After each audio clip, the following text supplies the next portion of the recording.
Hey everyone, welcome back my YouTube channel. आज के topic में डिस्कस करेंगे निपाह वायरस के बारे में। ये वायरस बहुत डेंजरस वायरस है जो कि कॉज करता है encephalitis, that is inflammation of brain and respiratory infection like pneumonia, acute respiratory distress and severe febrile illness like high fever, headache, dizziness। ये जो भी कंडीशन कॉज करता है वो बहुत ज़्यादा सीवियर कंडीशन कॉज करता है, जिससे कि पेशेंट बहुत ज़्यादा सिक हो जाता है। इसको हम मैनेज कर सकते हैं बट ट्रीट नहीं कर सकते हैं, यानी क्योर नहीं कर सकते हैं। Okay, see definition. Nipah virus is a highly fatal zoonotic virus, means ये फैलने वाला वायरस है जो कि ह्यूमन टू एनिमल और एनिमल टू ह्यूमन फैल सकता है। It can spread from bats and pigs to human, means चमगादड़ से ये ह्यूमन में फैल सकता है एंड पिग से भी ह्यूमन में फैल सकता है। Okay, causing severe respiratory illness and deadly brain inflammation, that is called encephalitis. It has a high mortality rate of 40% to 75% and no specific treatment exists. अभी तक कोई भी इसका स्पेसिफिक ट्रीटमेंट नहीं मिला है, but according to severe condition we can manage it only. जो Nipah virus है वो जूनोटिक वायरस है, मीन्स ये स्प्रेड होता है एनिमल टू ह्यूमन एंड ये पक्षी के थ्रू भी फैल सकता है, जिसको हम चमगादड़ बोलते हैं। Come on to the causes. First, fruit bat ने अगर कोई भी फ्रूट को कंज्यूम किया है और उसका पार्शियल पार्ट बचा हुआ है, उसको कंज्यूम करता है ह्यूमन बींग्स, तो उसमें वायरस प्रेजेंट होता है, क्योंकि उसका सलाइवा और यूरिन या ड्रॉपिंग्स कुछ बची होंगी जो उस पर फ्रूट पे हो सकती हैं प्रेजेंट। उस टाइम में उस फ्रूट को अगर कोई ह्यूमन बींग्स या हम लोग खाते हैं, उस वायरस को भी हम कंज्यूम कर सकते हैं। और ये वायरस अगर फ्लाइंग फॉक्सेस के अंदर है तो वो असिम्टोमेटिक है, बट हमारे अंदर अगर आएगा तो वो सिम्टोमेटिक होगा, जो कि कॉज करेगा एंसेफेलाइटिस लाइक इस टाइप के डिजीज़ को कॉज करेगा। ईटिंग कंटामिनेटेड फ्रूट्स और drinks. Eating fruits partially eaten by bats, कोई भी अगर पार्सली ईटन बाय बैट्स है फ्रूट वगैरह, तो हमें वो नहीं खाना है। Drink raw date palm sap contaminated by bats, जो भी कंटामिनेटेड बाय बैट्स होता है पाम सेप, उसको हमें नहीं लेना है। उसे अगर हमें लेना भी है तो उसे बॉईल करना है, रॉ नहीं लेना है। Contact with infected animal. Pig can get infected from bats. Human get the virus by touching or caring for sick animal. Human to human भी ये फैल सकता है, एंड अगर कोई सिक एनिमल है उससे भी जो ह्यूमन बींग्स हैं वो इन्फेक्शन को रिसीव कर सकते हैं। ह्यूमन टू ह्यूमन स्प्रेड हो सकता है। Close contact with an infected person, आपको अगर कोई भी इन्फेक्टेड पर्सन है उससे क्लोज कांटेक्ट में रह रहे हैं, लाइक उसे टच कर रहे हैं या उसकी केयर कर रहे हैं, तो आप बहुत ज़्यादा रिस्क में होंगे। Spread through body fluid like saliva, blood, urine and cough droplets. Patient को ऑब्वियसली कफ होगा तो ड्रॉपलेट इन्फेक्शन कैन कॉज, इसलिए आपको बहुत ज़्यादा अपने आप को प्रोटेक्ट रखना है। पीपीई किट वगैरह यूज़ करनी है जिस टाइम आप पेशेंट को केयर दे रहे हो। तो caregiver and health care workers are at higher risk, तो उनको ज़्यादा प्रोटेक्शन की ज़रूरत है।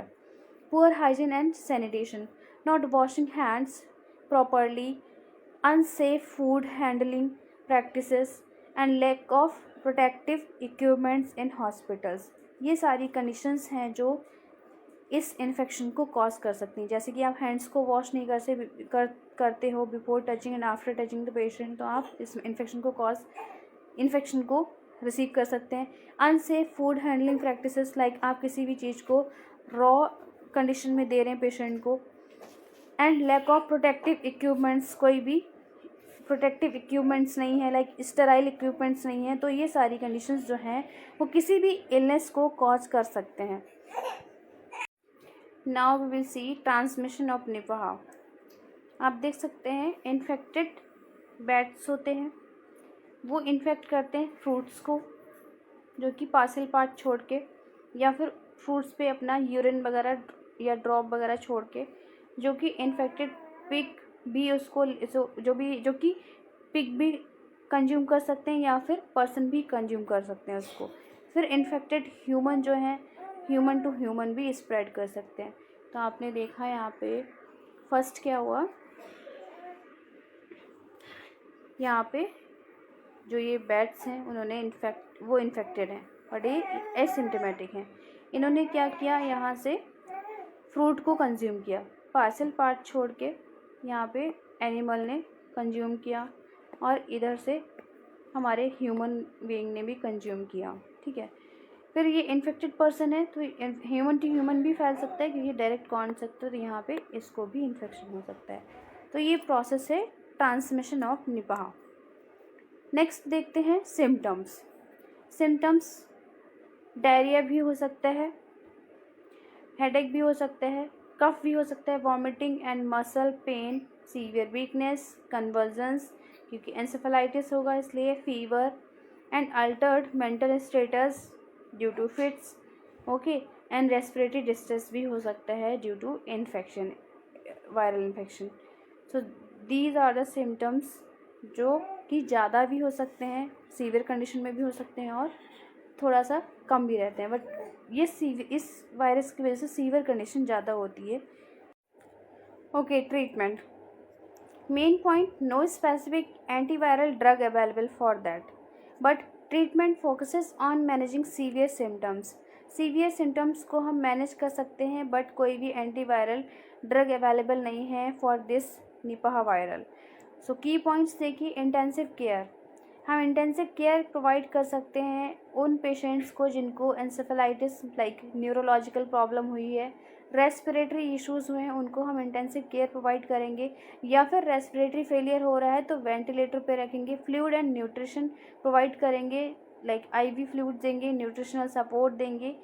सिम्टम्स मैनेजमेंट लाइक एंटी पैराटिक्स देंगे, एंटी कन्वर्जेंस देंगे, बहुत ज़्यादा हाई फीवर है तो एंटीबायोटिक्स होंगे, एंटी कन्वर्जेंस देंगे जब पेशेंट को फिट्स वगैरह पड़ते हैं, सीजर्स वगैरह आते हैं।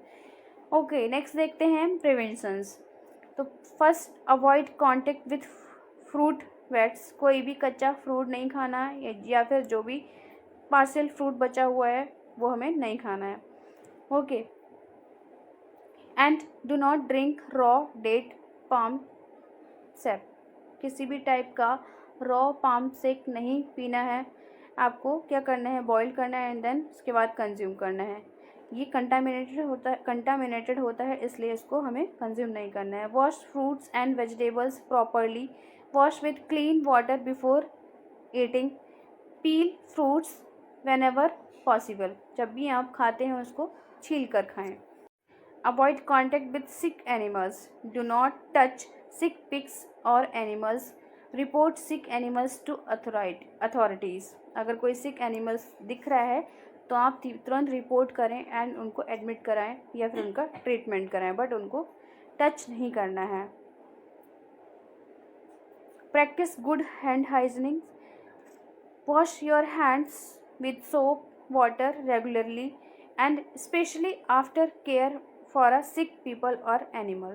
Avoid close contact with infected person. Do not share food, utensils and personal items. आपको कोई भी पर्सनल आइटम शेयर नहीं कर रहे हैं। अगर किसी भी व्यक्ति को ये इन्फेक्शन है तो उसके यूटेंसिल्स, इसकी भी कोई भी चीज़ें आपको नहीं शेयर करनी है। Maintain distance from sick people, आपको डिस्टेंस भी मेंटेन करना है जब आपके पास कोई सिक पर्सन है तो। अगर आप पास में जा रहे हैं तो प्रोटेक्शन के साथ जाएं। Next, use protective equipments, health care workers should wear mask, gloves and gown, use proper infection control in hospitals. Number 8, isolate infected person, आपको अगर किसी भी टाइप का इन्फेक्शन हुआ तो आइसोलेट किया जाएगा। पेशेंट आइसोलेट होना चाहिए, otherwise it can spread person to person also, and easily isolation help prevent spread to others. अगर पेशेंट को आइसोलेट कर दिया है तो हम उसको जल्दी से जल्दी ठीक कर सकते हैं और फैलने से बचा सकते हैं। Community awareness, educate people about Nipah virus prevention, follow government and health guidelines. कुछ गाइडलाइंस होती हैं जो गवर्नमेंट के थ्रू दी जाती हैं, उनको प्रॉपर फॉलो करना है एंड निपाह वायरस के बारे में अवेयर करना। Thank you guys. अगर आपको मेरा वीडियो पसंद आया हो तो इस चैनल को सब्सक्राइब कीजिए, शेयर कीजिए एंड लाइक कीजिए। Thank you.